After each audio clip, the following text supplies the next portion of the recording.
កម្ពុជាបានរៀបចំកិច្ចប្រជុំកំពូលអាស៊ានកាលពីសប្តាហ៍មុនប៉ុន្តែមិនទាន់ដោះស្រាយបានលើបញ្ហាចម្រូងចម្រាសនៃឈូងសមុទ្រចិនខាងត្បូងទេ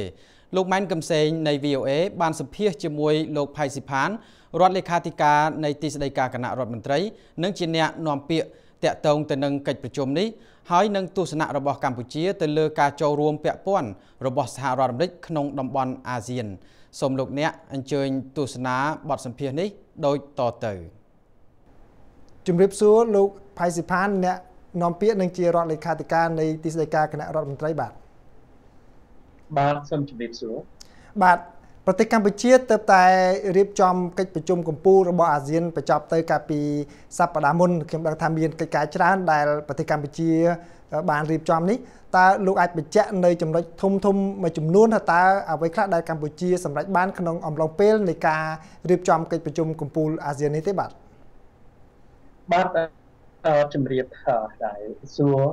ជាពិសេសបងប្អូនដែលប្រជាពលរដ្ឋទាំងអស់ទាំងនៅក្នុងវិជាកម្ពុជាក៏ដូចជានៅអាញាសមុទ្រក៏សូមក្រាបថ្វាយបង្គំព្រះធរៈគ្រប់ព្រះអង្គជាទីសក្ការៈ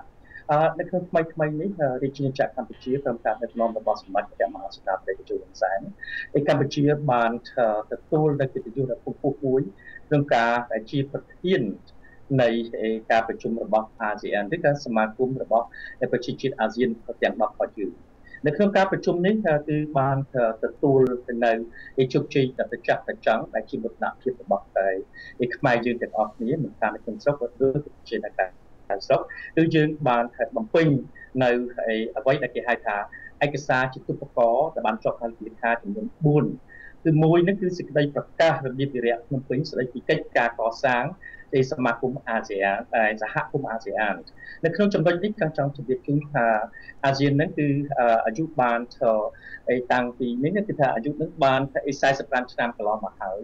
យើងចេញពីដើមទីមុនកំពុងប៉ុតហ្នឹងគឺប្រទេសដែលមានឈ្មោះថាក្រុមសេអាតូហ្នឹងជាប៉ម៉ានីឡាដែលក្រុមតែជាការប្រជុំផ្ដុំនៃកងយុធាដើម្បីប្រឆាំងជាមួយនឹងគុំនេះក៏ប៉ុន្តែបានចាប់ផ្ដើមចេញពីសេអាតូមកសមាគមអាស៊ានដែលមានរហូតដល់ឥឡូវនេះគឺ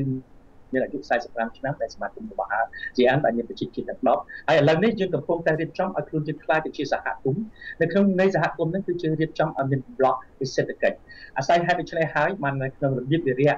ជាផ្លូវការរបស់អាស៊ានក្រុមការដឹកនាំរបស់កម្ពុជានេះគឺយើងបានចុះហត្ថលេខាលើឯកសារជាទុបកោនោះគឺចំនួន4មួយដូចបានជម្រាបជូនហើយគឺសេចក្តីប្រកាសរបៀបវិរៈភ្នំពេញស្តីពីកិច្ចការកសាងសហគមន៍អាស៊ានចំណុច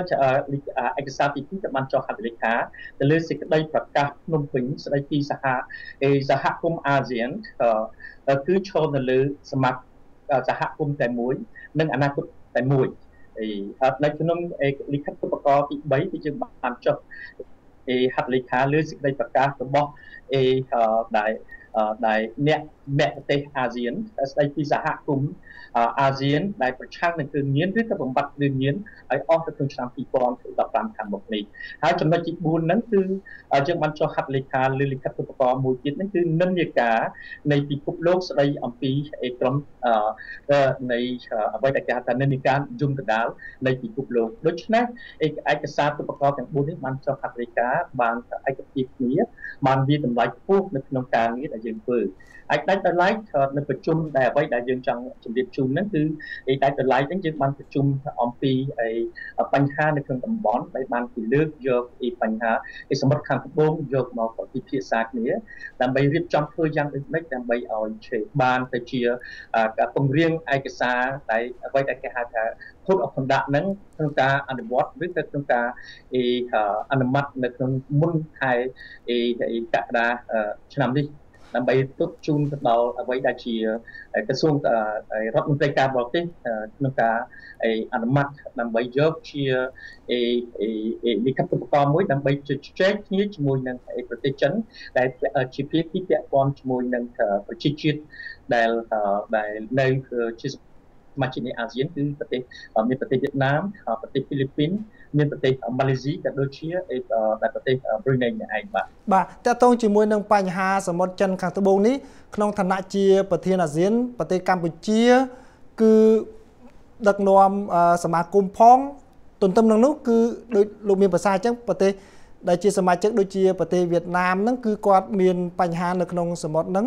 ជាមួយនឹងប្រទេសចិនដែរតើប្រទេសកម្ពុជាមានដូចថាបញ្ហាប្រឈមមិនហើយនឹងតើត្រូវយើងធ្វើរក្សាលំនឹងយ៉ាងម៉េចរវាងដូចថាមិត្តភ័ក្តិចាស់ផងហើយនឹងជាមួយនឹងមិត្តភ័ក្តិថ្មីគឺប្រទេសចិនហើយខ្លួនឯងជា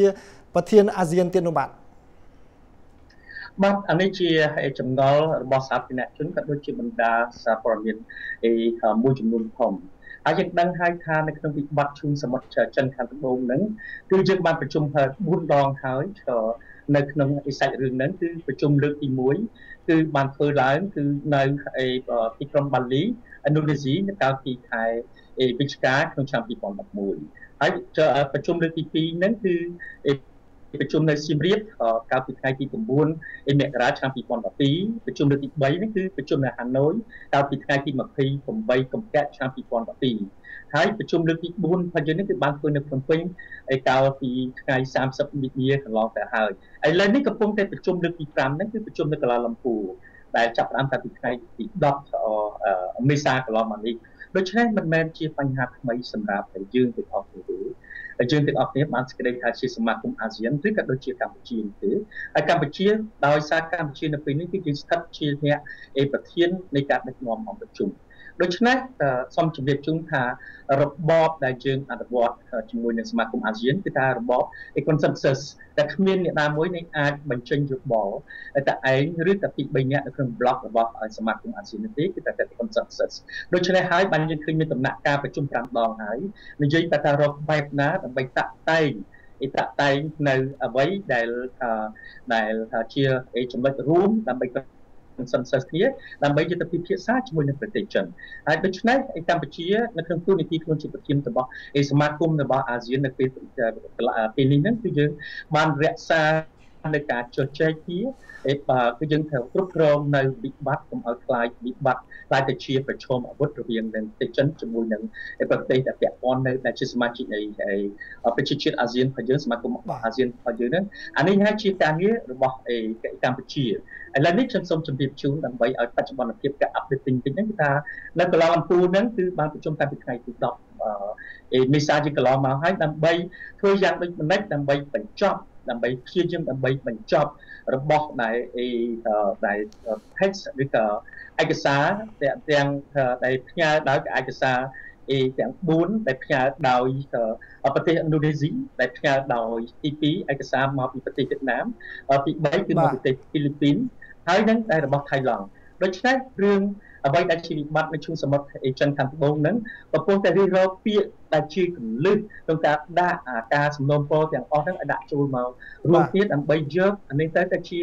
ទឹកតាំងក្នុងការជជែកជាមួយនឹងប្រទេសចិនអានេះជាការងាររបស់កម្ពុជាហើយកម្ពុជាបានធ្វើទទួលបានជោគជ័យសូម្បីតែស្ថានទូតសហរដ្ឋអាមេរិកនៅកម្ពុជាក៏បានទទួលតម្លៃខ្ពស់ក្នុងការដឹកនាំរបស់កម្ពុជាដែលឆ្លើយតបនឹងវិបត្តិឈូងសមុទ្រចិនខាងត្បូងបាទដល់ឡែកសំណួរចុងក្រោយមួយទៀតខ្ញុំចង់ដឹងដែរថាសហរដ្ឋអាមេរិកបានលូកដៃទៅតាក់ទងជាមួយនឹងអាស៊ានកាន់តែច្រើនឡើងតើប្រទេសកម្ពុជាមើលឃើញនៅទំនាក់ទំនងដែលសហរដ្ឋអាមេរិកលូកទៅអាស៊ាននេះថាជាយ៉ាងម៉េចដែរបាទនៅក្នុងរឿងនេះទាំងយើងបានមានកិត្តិយសហើយទទួលស្វាគមន៍ដល់Adam Campbell ដែលលោកជានាយកមន្ត្រីនៃក្រសួងការពារជាតិរបស់សហរដ្ឋអាមេរិកយើងបានជជែកគ្នាខ្ញុំក៏ជាអ្នកចូលរួមក្នុងការជជែកហើយ Adam Campbell ក៏ស្គាល់ខ្ញុំច្បាស់ដែរដោយសារដែលលោកបានអនុវត្តនៅអ្វីដែលជា policy pivotal policy របស់សហរដ្ឋអាមេរិកគឺរបស់ Adam ប្រធានាធិបតីអូបាម៉ាបានសេចក្តីថាក្រុមជាទល់មួយដើម្បីឲ្យមានភាពស្មើគ្នារវាងប្រជាជាតិរបស់អាស៊ាននិយាយជាមួយនឹងប្រទេសចិនដូច្នេះនៅក្នុងចំហនេះអាមេរិកគឺមិនមានបំណងដើម្បីមកបំបែកបំបាក់អាស៊ានឲ្យខ្លាយទៅជាចំណែកមួយដែលក្រុមអធិបុលរបស់អ្នកណាមួយទេសហរដ្ឋអាមេរិកពលកម្មនយោបាយរបស់សហរដ្ឋអាមេរិកគឺចូលរួម